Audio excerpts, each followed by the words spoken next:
Good evening, good morning, good afternoon. Welcome to the Horizon, the voice of the Amber Woman. We had a break last week. We didn't have a show. It's great to be back, and we hope you will enjoy the program for today.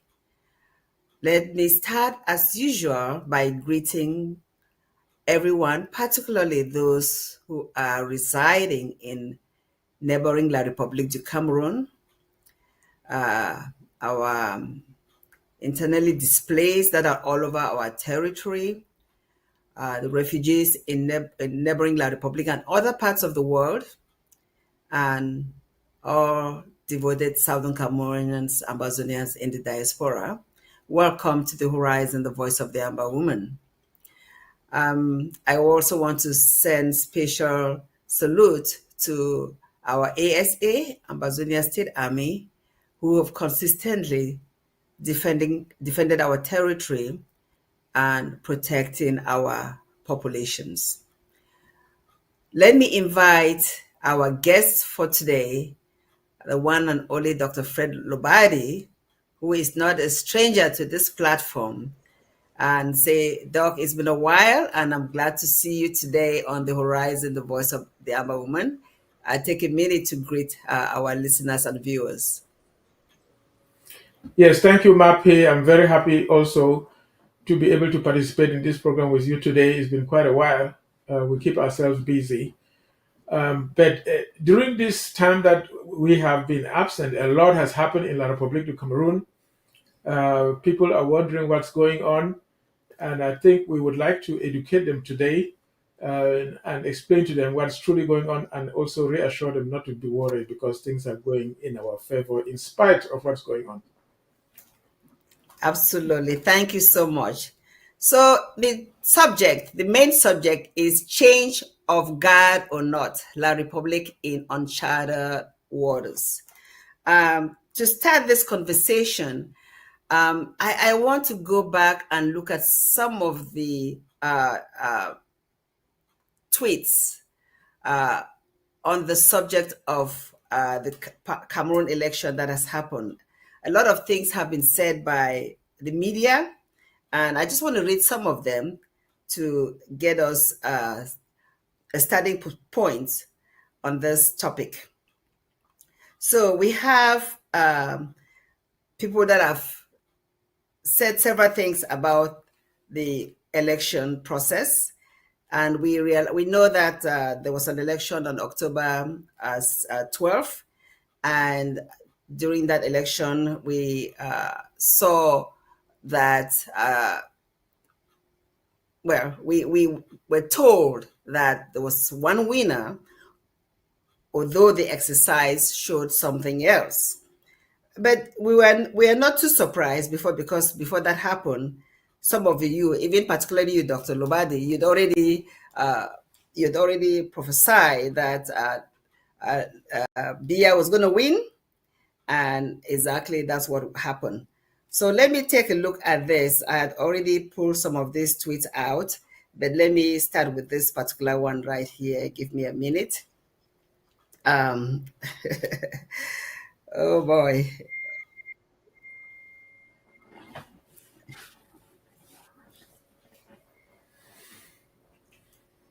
Here we go.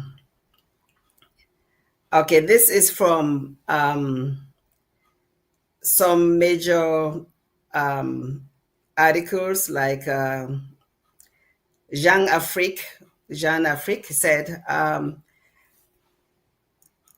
no, not that one right here. Okay, this one is from African. It says, where are those Africans preaching Western democracy in Africa tonight? France has won elections in Cameroon and Ivory Coast. So it said that France has won elections. And then Human Rights Watch says, authorities in Cameroon responded to widespread opposition-led protests following the October 12, 2025 elections with lethal forces and mass arrests. The authorities should immediately rein in investigate and prosecute responsible security forces. Sending the fox to take care of the chicken, right? Then this other BBC News Africa says, opposition leader Issa Shiruma Bakari declared himself the winner of the Cameroonian presidential election. However, the government has condemned his move as illegal, urging citizens to remain patient as official results are tallied. The results are to be announced on Monday. So this tweet was from October 24th, about 2 weeks after the elections. And then this other journalist says, in Yaoundé, calm is gradual. This was not too long ago.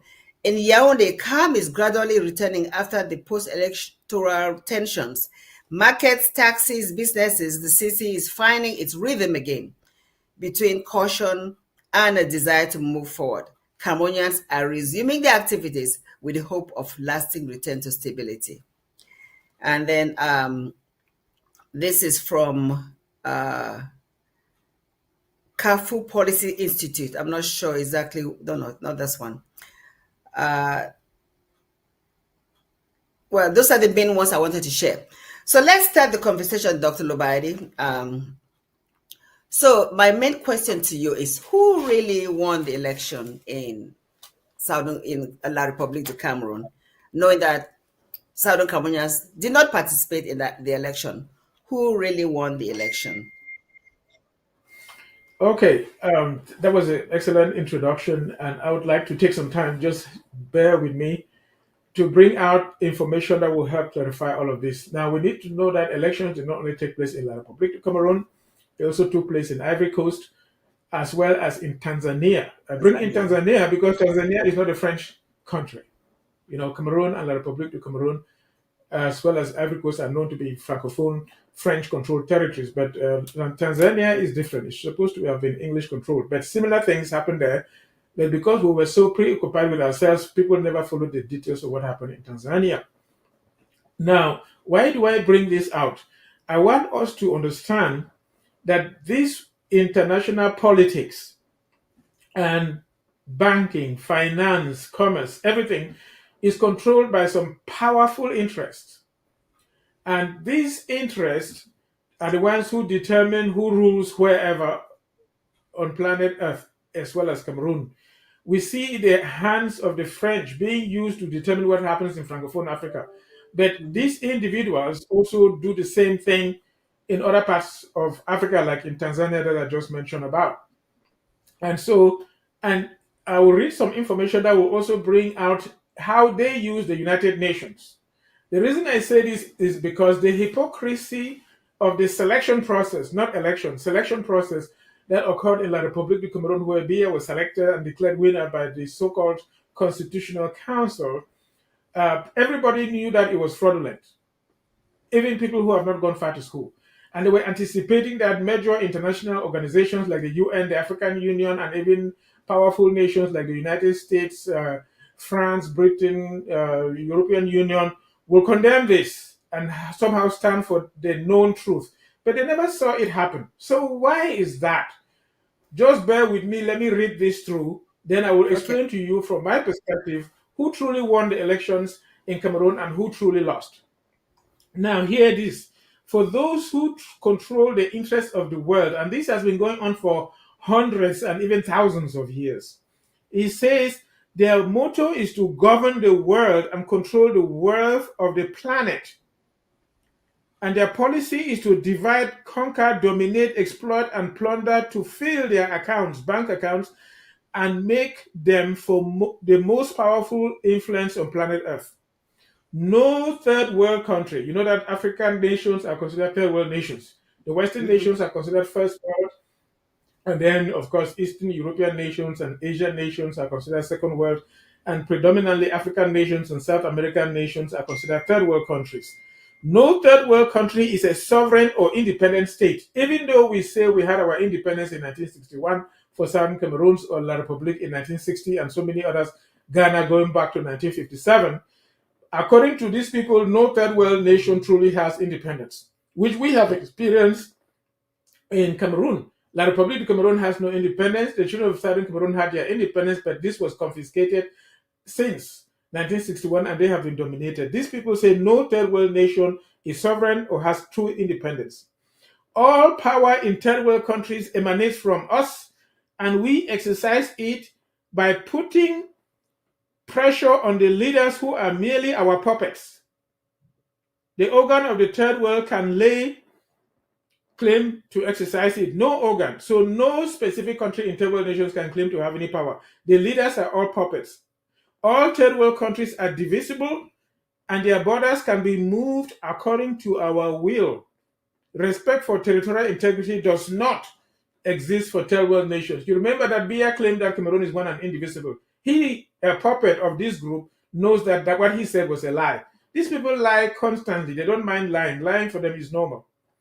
So, all third world countries, all dictators like Biya is, must put their fortunes in our banks for the security of our interests. These fortunes will be used as donations and credits granted by us as assistance and development aid to third world countries. So besides confiscating our resources and wealth, the puppets that they put in place must put their money in their bank accounts in Switzerland, which is why Biya goes to Switzerland all the time. He has confiscated, carried away all the money and put them there. And their leaders, like ministers or whoever they put to work under him, are also free to confiscate and carry away money and hide in foreign bank accounts. This is planned. This is not something that they're just doing and getting away with it. This is planned. All power and government established by us is legal, legitimate, and democratic. But any other power or government that does not emanate from us is illegal, illegitimate, and dictatorial, whatever form it is. So that's why you see, like for France, when they went and installed a dictatorial government in Chad that came in by coup d'etat, Macron rushed in there and legitimized them, and they recognized it as fine.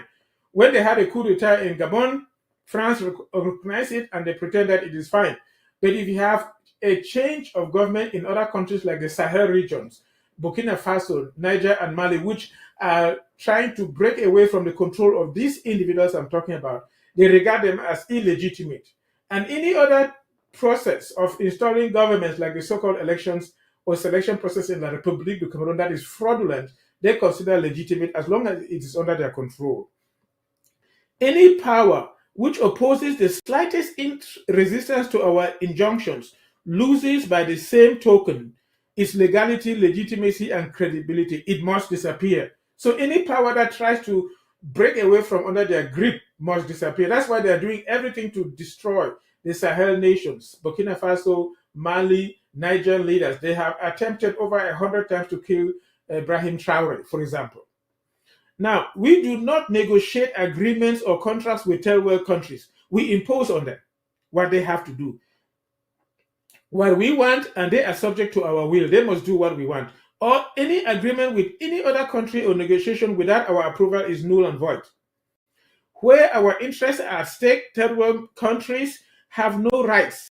In the countries of the South, our interests come before the law or international law.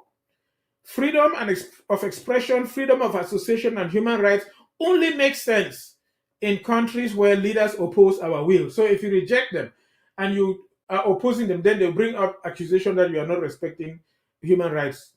The peoples of the third world have no opinion or right. They are subject to our will and our law. The countries of the third world nations have neither culture nor civilization without referring to Western civilization. The reason he says 7 Western civilizations because these individuals that control all of this are predominantly in the Western nations. And I said predominantly for a good reason, because they also have their tentacles in other parts of the world.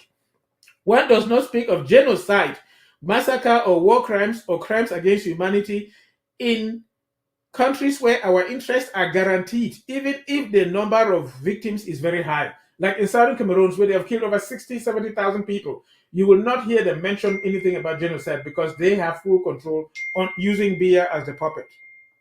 In third world countries, no one has a right to put in their banks an amount above the ceiling of what we determined. When the fortunes exceed the ceiling, it is deposited in one of our banks so that the profits return to them, to us. Only the countries whose leaders show total submission to us, our puppets, will be entitled to above mentioned assistance. Our aid must be accompanied by strong recommendations of such nature as to prevent and break any action of development. I can read a lot, but I want to go and see where they mentioned about the United Nations. It says Mhm. the United Nations, and by extension, the African Union and all the other unions, is our instrument. We must use it against our enemies and third world countries to protect our interests. Now, there's a lot I can read, but I just want to show us here that there's a group of individuals that control politics in this specific case in La République du Cameroon. As long Mhm. as Biya is playing by their determination, he is guaranteed power. And we people, we may be thinking that Biya is the problem. Biya is not the problem. You remove him and Yeah. replace him with somebody else doing their will, you will continue Yeah. to have the same thing. So you can remove Biya and put his son there. You can even not use the Biya name and put somebody else like they did in Gabon, where they removed Ali Bongo, who had taken over from his father, and put his cousin pretending to be a military coup. They can use anybody. As long as you're serving their interests, they will do that. So actually, now you understand why the UN is ambiguous. Elections were rigged in La République du Cameroon, the whole world knows, and the African Mhm. Union played around with some vague statements and they have done nothing. United Nations played around, said nothing. The French said we take note of the results. And then they later on come back to congratulate the fraudulent results pronounced by the Constitutional Council and the inauguration of Paul Biya. But basically, that is what is going on. So if you come back now to the question, who truly won elections in Cameroon, this is my personal opinion. Yeah. We know that Biya failed. We know that the system failed.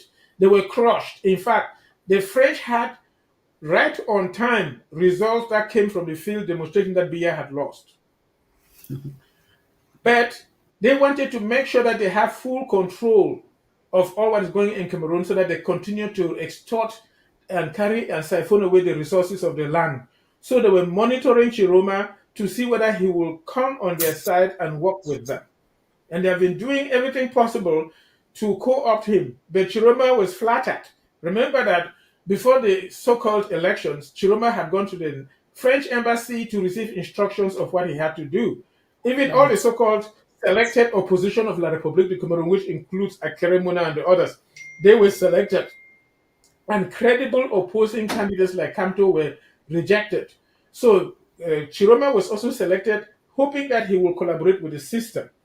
And the reason they selected Chiroma was because the northern Muslims are very angry. And they did not want an authentic leadership to emerge among them, like Traore in Burkina Faso, because it would be difficult for them to control. So they wanted to use somebody that had been coached by the French to go and carry that momentum and then collaborate with them and give it back to them. But it looks like Chiroma was flattered by the magnitude of victory, and he thought he himself, as an individual, is close to power. And so he did no longer play by the playbook. They flattered him with 100 billion francs, he rejected. They flattered him with making him prime minister, which he seemed to have rejected, and he's defected to his Muslim brothers in Nigeria and now in the Gambia, trying to see what he can do while the French are trying to collaborate with him. And the Republic, in collaboration with these individuals, are looking for ways to eliminate him physically so that he will be quenched and they will continue doing their mischief. But basically, so Biya lost. La République du Cameroon, fraudulent government that has been since independence lost and has been exposed to everybody. The people of the land now know that that government has never ever won any elections since its beginning in the 1950s. They faked elections and removed Mbida and put Ahijo and continued the same process until Biya was selected. And since then, he's never truly ever won any elections. We know that Fundi crushed him. We know that Kamto crushed him. And Chiroma has finished him off. But they rigged the elections in his favor and select him and continue the same. So we know that Biya lost. The system of governance lost.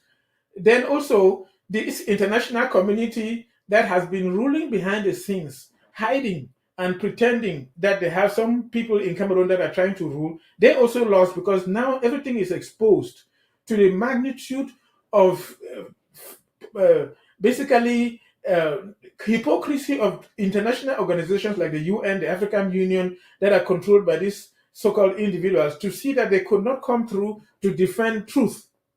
So they too have lost. Now, Chiruma also lost in this sense. Chiruma won the popular vote, but Chiruma lost because he himself is a hypocrite. When he was with the government, he spoke with a forked tongue like the government. When La Republique was killing the children of Amazonia, he came and defended La Republique du Cameroon and said that and called us terrorists and said we had no right to defend ourselves and said that La Republique has the right to be killing our people and claimed that nobody had been killed in Amazonia, that what was attributed to La Republique was a falsehood, when we know that over 60 to 70,000 people have been killed. So I think that it fits him right that his victory was taken away from him because he was a hypocrite. So Chiroma lost, La Republique lost, Biya lost, the international community lost, and the people won because they truly expressed their true feelings. The children of Amazonia refused to participate in these sham elections, and the children of La Republique of Cameroon voted massively and did not choose the government over them, selected an alternative, the lesser of two evils. They had no other choice. They remember the opposition was selected, and they thought Chiroma would be their best bet to bring a change. So they won by expressing their true thoughts and feelings. And I also think that by this choice and winning by the people, the hypocrisy of the political system, the international community was exposed. That is how I see the winners and losers of this exercise that took place in La Republique du Cameroon. Mape. Yes. The first question was who really won, but you started by telling us who lost, because that was my next question. You already started by telling us who lost. You listed that Bia lost, Chiroma lost, the international community that are all behind, that are sponsoring all these activities from behind, mainly France, are lost, and then the real people, and the people of La Republique du Cameroon lost. The real people that really won, he said, is the Southern Cameroonians, Amazonia, because we've stood our grounds and we've since 2017 telling the world that we restored our statehood, and we did not participate in the selection or election process, and today we are still standing tall. So I'm not sure if Unknown caller. Let me go ahead. yes, I'm not sure if let me see if this is ready. If not, we'll just continue talking. There's a video that I wanted to show about what Shiroma was saying. But my question to you, you said this when you read the article that you just read, but I need you to really expound on this. Why were international organizations like the United Nations, the African Union, the European Union, and major countries hypocritical in their utterances and actions? I know you answered, you said something to this when you read the article, but I need you to explain this some further. Correct. So basically, everybody has noticed, not only since the problem of the British Southern Cameroon started, that these very organizations that you're mentioning about are hypocritical. They don't seem to truly stand for the truth. They don't seem to even care about what is happening to the people, the commoners, the people of the land. If you remember, when the genocide in Southern Cameroon started, the Secretary General of the United Nations went through La Republique du Cameroon to Central African Republic and was passing back through Yaoundé to go back to his station. And people hoped that he would talk to Biya and put some sense into him not to carry out and continue the genocide in Southern Cameroon, the killings and the destructions and the burning of villages. He went to Yaoundé, got his golden statue, and disappeared. We saw the Secretary General of the African Union come to Yaoundé, get their own statue, and left. We even saw the Secretary General of the Commonwealth, Victoria, what is her other name, came to Yaoundé, was wined and dined, got his own statue, and left. We even saw some delegations from the United Nations, led by the current mayor of Los Angeles, came to Yaoundé, pretended to speak with the prime minister, got their own statue, went and dined and left. In fact, the major actors of the international community that people look up to failed, and the genocide continued. And people were wondering, why are they not seeming to truly stand with the people, the commoners, the true people of the land? Why do they stand for that which is false and wicked? People were wondering. And so this selection process or election process in La Republic has only come to cement what people have always wondered, that the international community is not on the behalf of the people of the former British Southern Cameroon or the people Mhm. of the countries. They only care about the resources of the land, the wealth of the land. And actually, they do not care killing everybody. They do not actually care if everybody died. In fact, a French ambassador said they were sent to Africa to make sure that they introduced terrorism and that they want an Africa without Africans. Right. I can find the article and read it for those who may be interested. I've said it here in different programs. That is their agenda. They may come to your local communities, like go to Bamenda and dress up in our regalia and pretend to be for our people. They're lying. Their agenda is to subjugate the people, introduce terrorism among them. That's why some of the people who go around spraying bullets in the English speaking zone are collaborators with La République du Cameroon military. They are organized by La République military. The Ministry of Territorial Administration work with the governors and DOs and carry out all those atrocities. One clear example, Mrs. Mundi, who was a senator in La République du Cameroon, was picked up at Nkwen in Bamenda, Mhm. purportedly by ADF guys who were hiding in Batibo. They carried her to Batibo for several months. Can you imagine if they pick you up in Kwengun, over 20 military checkpoints? Yeah. And you know that those military stop every vehicle, check everything, even look under the tires. They would have already discovered that Mrs. Mundi was not supposed to be in that car and that she had been Yeah. kidnapped. But she was able to go through all those 20 checkpoints, ended up where they had her well fed. And then when it was time, they played it by the books, came and released her, and the governor took her. They went to Bamenda Airport and took some pictures. That is a clear example of how La Republique plays games and pretends like there were some terrorists called ADF, and that they came and carried Mrs. Mundi, and then they released her, and the government rescued her, and they do all of that nonsense. That is a lie. Same thing with the guy of the BLM who used to be fighting against the Republic of Cameroon. After they had bought that family off, they pretended that he had been killed, displayed somebody else's dead body on the streets, and then gave them money and they're living well in a mansion in Ghana. So, what I'm trying to say here is that terrorism among us is organized and led by that international community using the government and using proxy people pretending to be indigenous that decided to be terrorists. Our people never by themselves picked up arms to fight the government. Our people never by themselves figured out how to fight the government. And even in our feeble efforts, we don't have enough money. We don't have enough resources to fight what they call the government that they have imposed on us. But La République du Cameroon, they recruit people, collaborate with them, arm them, give them more than enough weapons and military bullets and guns, and even regalia and vehicles to go around spraying and terrorizing the population and claiming that those are terrorists. They are not genuine terrorists. That is what that international community is. And the article that I was reading to you about these people who control the world, they say that they will introduce terror in third world nations. They are the people who introduce terror among us. So it is not surprising. That's what I would say right now. The hypocrisy of the international community is evident, and this election just came to expose it even better for everybody to see. Yeah, you're absolutely right. I think the agenda is always to keep us fighting amongst ourselves while they exploit our resources.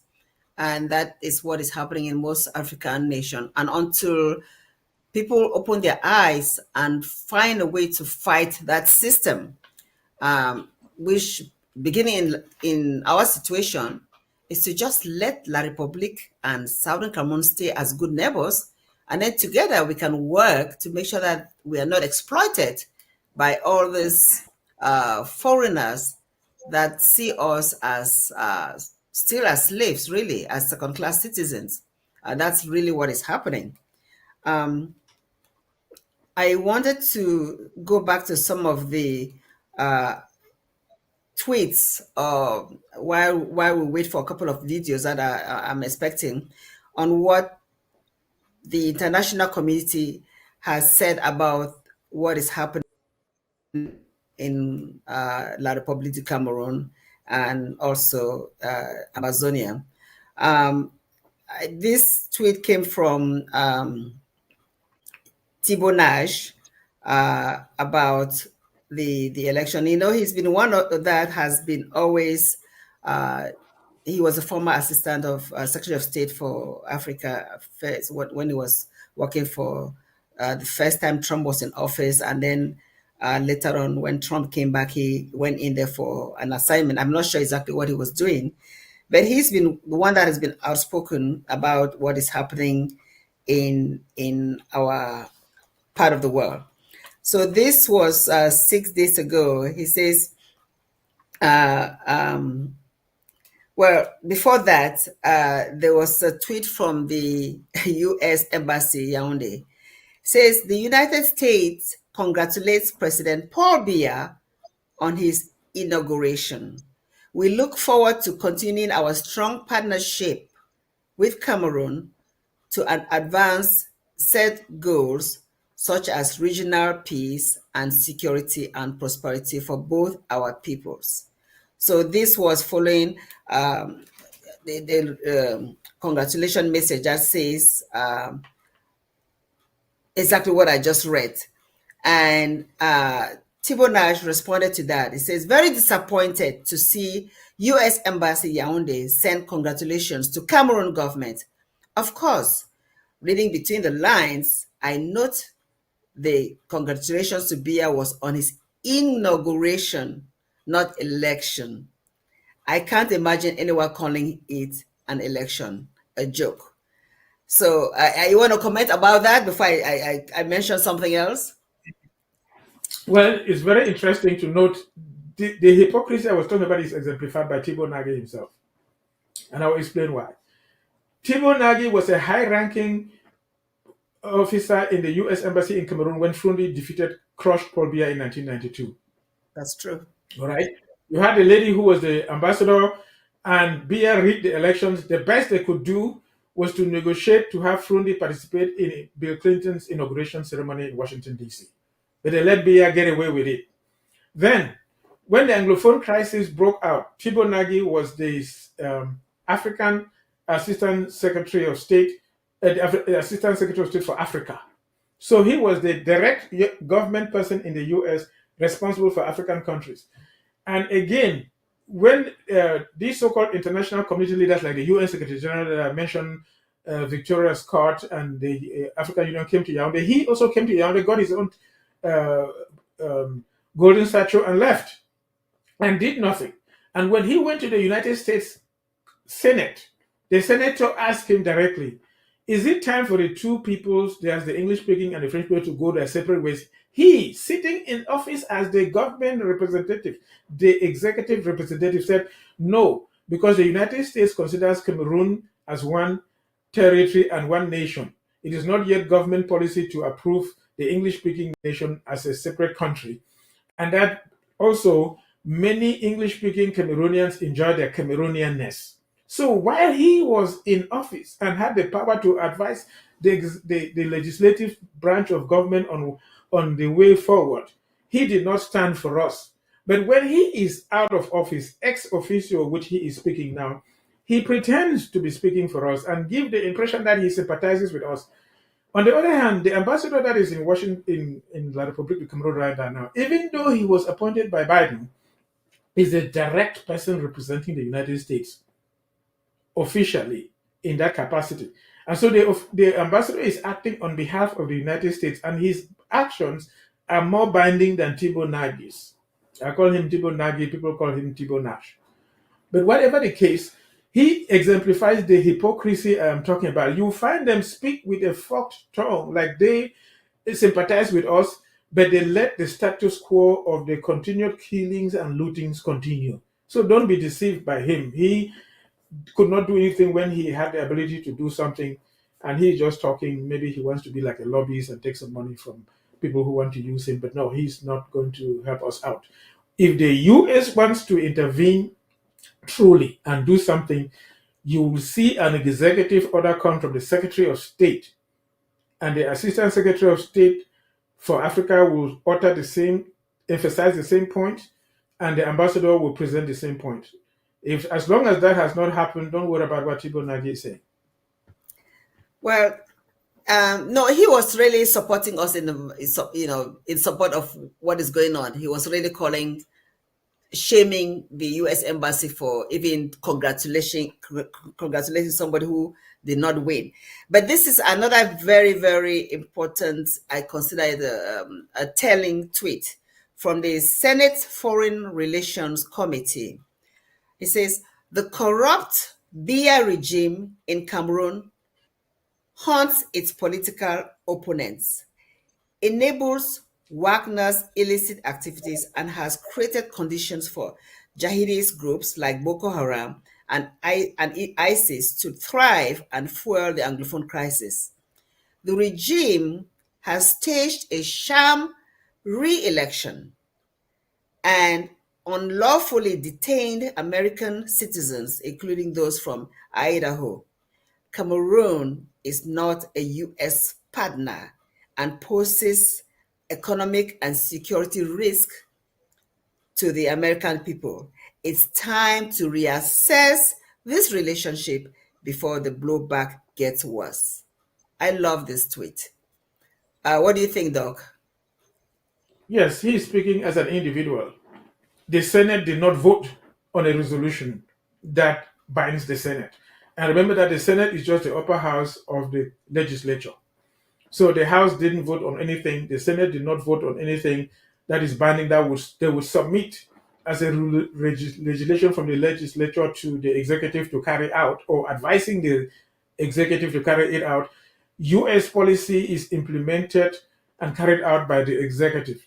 So he is speaking as an individual, even though he's the leader of the Foreign Relations Committee. The statements he has uttered are true, and they are good, but they don't have teeth. They don't have teeth to bite. They cannot change what is happening in La République du Cameroon. Again, that is the hypocrisy of the international community that I'm talking about. The only binding thing that will mean something is when the United States executive branch of government carries out an action in our favor. You saw that in South Sudan. South Sudan have fought against Sudan for a long time. There was a civil Yeah. war with John Garang, and many people died, and they struggled by themselves. In fact, the Billy Graham Foundation was going there and feeding people and carrying shoe boxes, and because these people in the south were mostly Muslims, the people in Sudan were mostly Christians, the people in Sudan were mostly Muslims, so they were sympathetic to them and trying to help them. But when the time came that Sudan had literally fought, South Sudan had fought and was going to accomplish its independence, then Colin Powell, on behalf of George Bush administration, went to South Sudan in the recognition ceremony that recognized South Sudan as being a separate country. So it is the executive that demonstrates U.S. policy. It is not an individual in the legislature. It doesn't matter whether it's in the Senate or in the House. That's how I see that document. Okay. Well, but it also tells that they are watching, so we don't know what conversation is taking place in those quarters. Perhaps we will be shocked one day when they'll have some statement publicly to denounce what is happening in La République du Cameroon, knowing that in the past they are the ones that came up with S resolution 648, 648, US X resolution 648, telling La Republique and the separatists to sit down and find the root cause of the problem.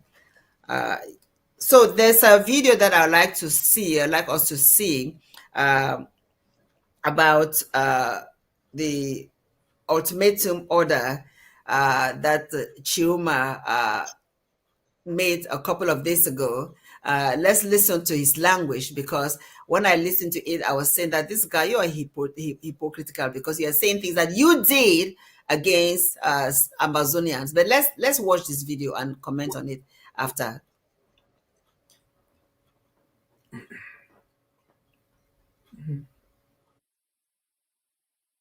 I give you, in my capacity, I give you 48 hours to liberate all of those who, out of law, unlawfully, you have arrested and jailed. Failing to doing it, Cameroonian will find themselves in a legitimate defense and free to undertake whatever will enable them to recover their freedom and to free their daughters and sons who are illegally imprisoned, jailed somewhere. This is the message I want to share. Cameroonian pass if 48 hours, as I said, they refuse to comply.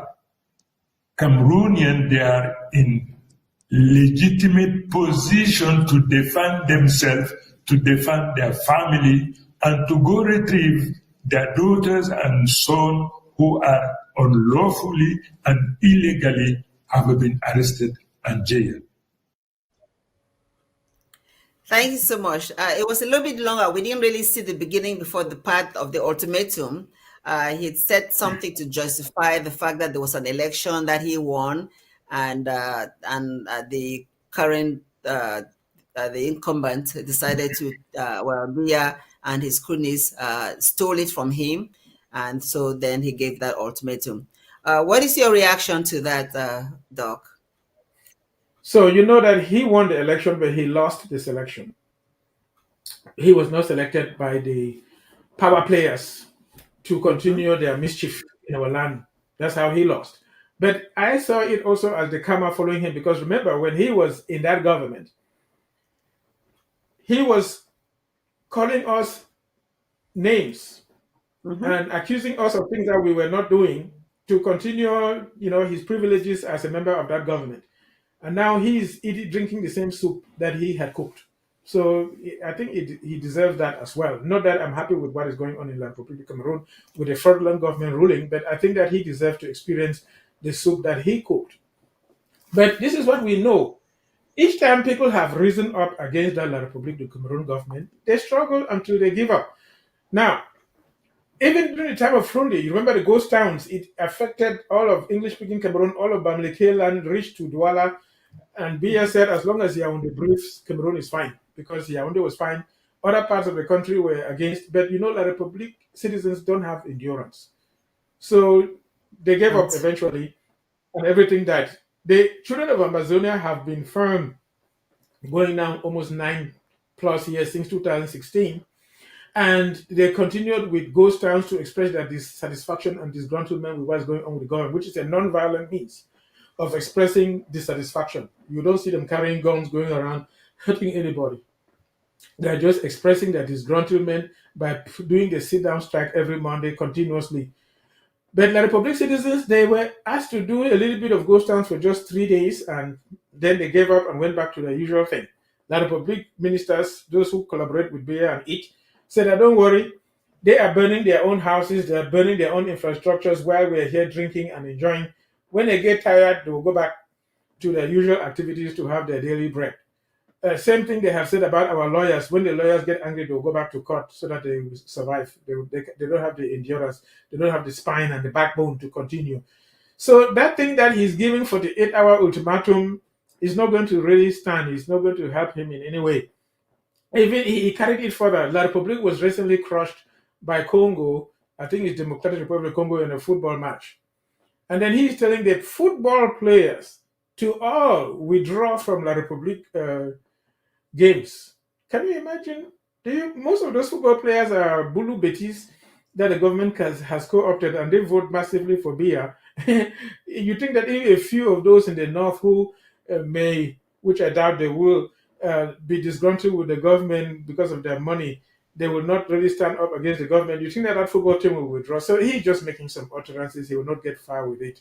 I'm not speaking here on behalf of La Republique of Cameroon government. I'm just uttering the facts. So no, they don't have the backbone to get it. He's just saying things. Well, I think the 48 hours has exhausted. So let's wait and see what happens. So let me ask you a couple of questions before we talk about Ambazonia, because we need to always bring this back home to Ambazonia. What has been the real outcome? I don't know. What has been the real outcome of this selection or election? And what does the future hold? I think the major thing that has happened with this so-called election in the Republic of Cameroon is that people's eyes have been opened.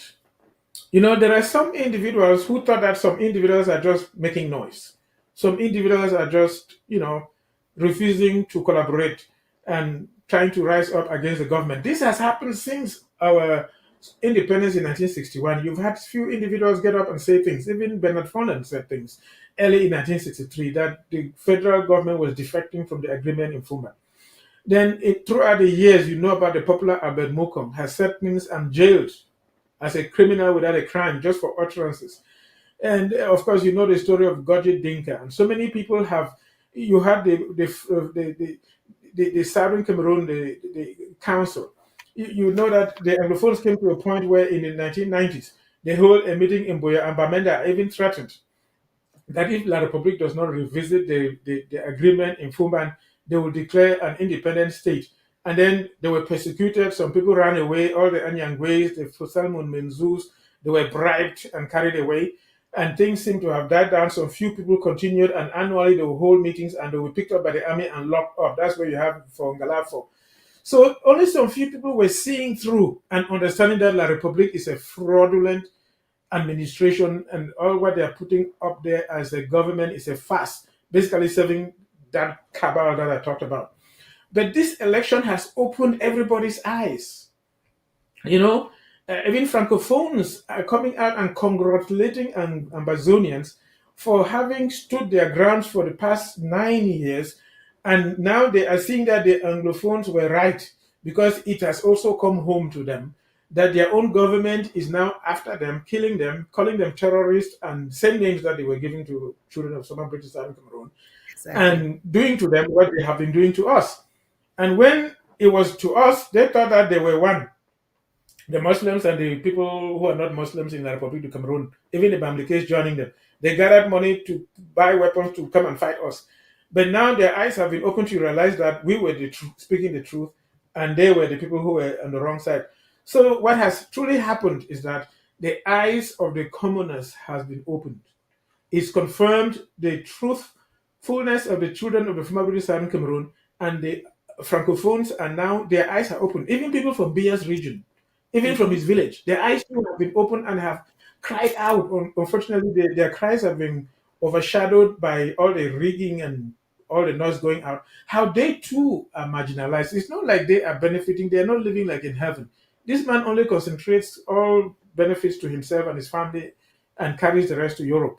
The people down there too are marginalized and are suffering like everybody else. They only seem to have a little fringe benefit when some few roads are tarred around the region there. And so the good thing here is that the people's eyes have been opened to see very clearly that their government is a fraud. Amen to that. And they have also started listening to what we are saying and realizing that perhaps, just perhaps, for there to be peace in their land, there has to be peace in Ambazonia, Southern Cameroons. We're going to be changing gear now to another topic. And this topic, we're going to examine exactly what Ambazonians should be doing. So the question is, most Ambazonians are staying the course. So those who are truly Ambazonians are staying the course. And we're asking, are you listening? You are considered an Anglophone from the former British Southern Cameroons. Are you who find yourself supporting or being on the fence, supporting the previous regime, after seeing everything that is going on, are you going to join the Amazonia cause? Or are you going to stay where you are? So that is a question we want to ask now. Most Amazonians are staying the course. Are you staying the course? Those of you residing in the diaspora, you probably are doing well where you live. But remember, home is home. things that are happening in United States of America in the future. You never know what will happen, that you may want to find yourself back in your village in Southern Cameroons, because the future is unpredictable. What are you doing about this? Doc, but to start this conversation, I'd like us to see a video. Or no, before that, before I get them ready, before they get ready for the video, what do you want to say about this topic? Most Amazonians are staying the course in general, before we go to specifics. Well, you know that generally they say the wisdom is that in society you have all kinds of people. There are people who make things happen. There are others who do not participate in making things happen, but they see the things that are happening. There are some who do not see what is happening. They did not participate in what was happening, but they heard that something happened, which they never saw with their own eyes. And there are others who accomplish your independence. The minimum I will be is a minister in that country. That means they don't want to participate. But when they go free, they want to be ministers. So you have all these kinds of people, and you have some people that have sold their soul to the devil. They are with La Republique du Cameroon. They say they will live and die with Biya, which Achille Acho did. And remember the former Chief Justice, when it was before the Constitutional Council, the Chief Justice used to declare the elections. One, Mrs. Guamesea from Bali, said that Ambazonia or Frundi could only become president over her dead body. She's eventually passed on. Not that we want people to die. We want people to live and have life and enjoy themselves. But what I'm saying is that there are people who have sold themselves to La Republique, and they will live and die with La Republique just for their stomachs, as we say. They call it the politics of the stomachs. As far as they have benefits, drive big cars, have good offices, they're flattered with positions and titles, they will think that they're fine and think that people in Southern Cameroon are joking. Even if it is falsehood, even if it is a fraudulent election, they will lie and say one division will give 1,000% to Paul Biya. They will lie and say one division, all the roads will be tapped before the elections, just for positions. And I have seen the prepared government that was to be announced after the selection process. The one who lied that the North Buyu division will give 1,000% to Paul Biya is destined to be the vice prime minister in the new government. Of course. That's Fayengo Francis. Then the one who lied that all of the streets in Lobelem will be tarred, will be elevated to minister, that's Paul Tasson, Minister of Economy and Development. So they would tell anything, sell their soul for positions and titles, drive big cars, and live well. So the question is, must we sacrifice the truth for just temporary benefits when you will die after a few years and be buried like Achille Acho is? Like even Mukete who died at 102, even like Frundi who has died, you still die like everybody. Must we sacrifice the truth for the temporary benefits of this? And that is my little take on that. But one thing I know is that the truth always prevails, because truth is like the light. Yeah. Falsehood is like darkness. Whenever light comes in, even if it's a small candle, darkness must vanish. Therefore, the truth will end up being prevailing no matter what. Even that international community that controls things, they will lose at the end. I'll leave it right there for now. Yes. Speaking about roads, when you were talking about promises made, let's take a look at some of the infrastructure that is in Cameroon, and go from there, because it's just chaotic. It's just a disaster. If you can see that video now, please. Paul Biya. Oh yeah. Paul Biya. Oh yeah. Paul Biya.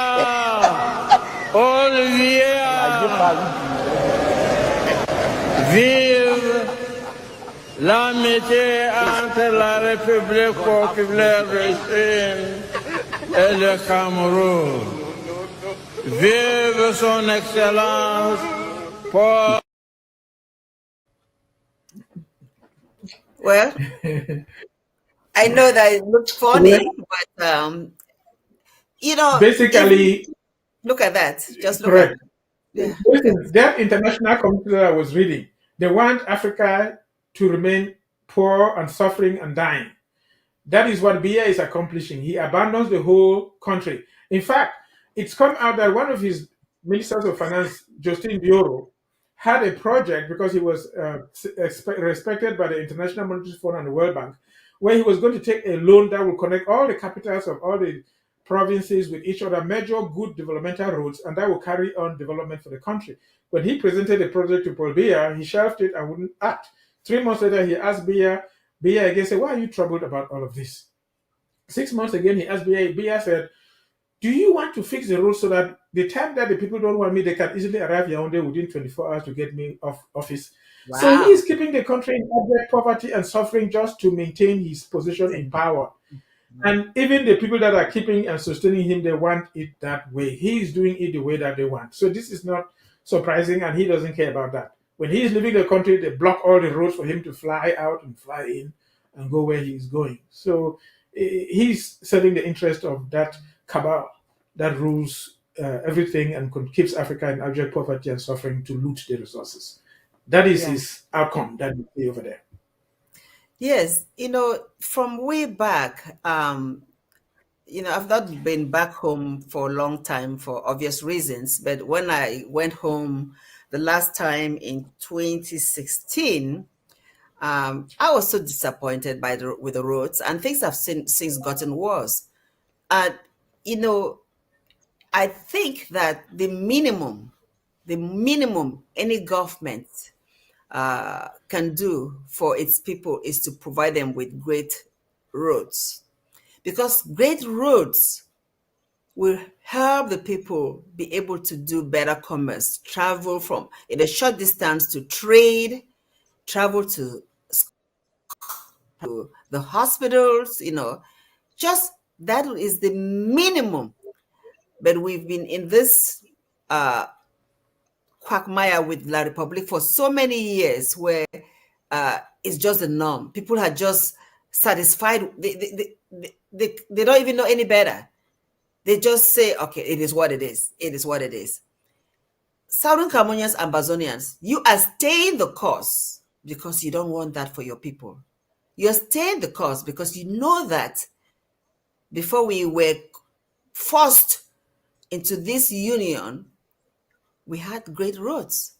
We had people that were willing to build. The engineers that we had in those days, Nangas and Kilos, they had the knowledge to construct, help partner with companies to help build great roads for our people. So that's one thing, that's just one snippet of why you have to stay the course. And then the fact that we've lost over 60,000 of our people. They're perished, they're gone. They're not going to come back. You must stay the course. Doc, I just need you to just go ahead and emphasize, give us reasons why we must continue to stay the course. And those who are not staying the course, why are they not staying the course? Why must they come back and stay the course? One of the major good reasons to stay the course is truth will ultimately prevail over falsehood. Just like daylight is superior to darkness, truth will prevail. And you want to be on the side of the truth than on the side of falsehood, because no matter what, you're going to disappear. Yeah. That's one major reason. But coming back to us, not only the truth will prevail, the situation of Cameroon is going to change. Remember, I have talked before that the testimony, the destiny of that country is written on their flag. And I mentioned that they have three segments, the green, red, and the yellow. The green was during the time of Ahidjo. You had the two stars, which are yellow, depicting the two groups of nations that try to come together as one, which represent La République du Cameroon and the people of the former British Southern Cameroon. The two stars attempted under Ahidjo's reign. But as the French controlled and things transitioned over to Biya, they did away with the English speaking and calling us one and indivisible with them. You see one star on the red. And during Biya's reign, you have the symbol of the CMU party, which is a torch of fire, red, burning things up, which you see them burning all over, and killing people, and blood that spills is red. So Biya's reign is a time of bloodshed, and burning and destruction, attempting to have one nation.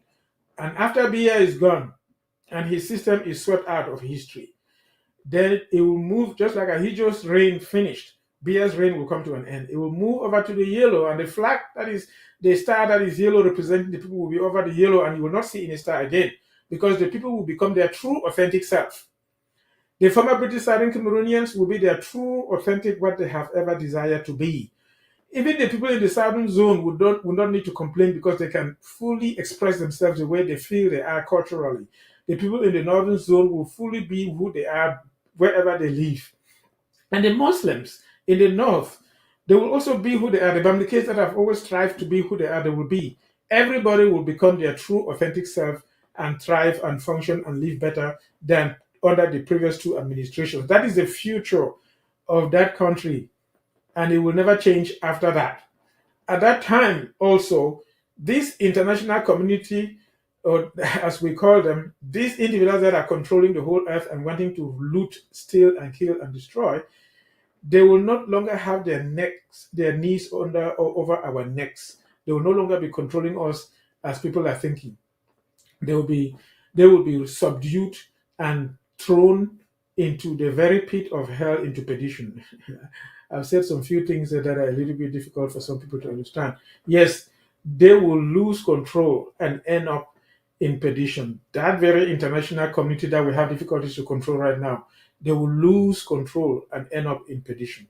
And the people will be actualized and they will thrive and well because there is a superior being that created the entire universe, that loves people and wants them to thrive and well and do well, and the people will accomplish it. That is where I will. That's how I will put that right now. Thank you so much, Doc. We've come to the end of today's program. We talked about changing the guide, what La Republic in uncharted waters, and also Ambazonians stay in the cause. I'd like you to just give your closing comments. And before that, I just want to say I appreciate you and thank you for always making time to be our guest on this program. Your closing comments, please. So my encouragement to our people, you have seen with your own very eyes the fraud that is called La République du Cameroon government. It's all falsehood. Don't expect anything good from them. Don't worry what they say. It's the utterances of the devil himself, what they say. And this has always been, it's not just now that you're noticing it. It will always be. If you listen to them, you're listening to the devil and you will die and you'll be killed. Now, so what can you do? What I say is your eyes have been opened, be aware of the truth, know what is truth, and don't go fight them. Don't foolishly go out on the streets and trying to confront those their troops brought out, by yourself, because they'll kill you, and then you will be dead.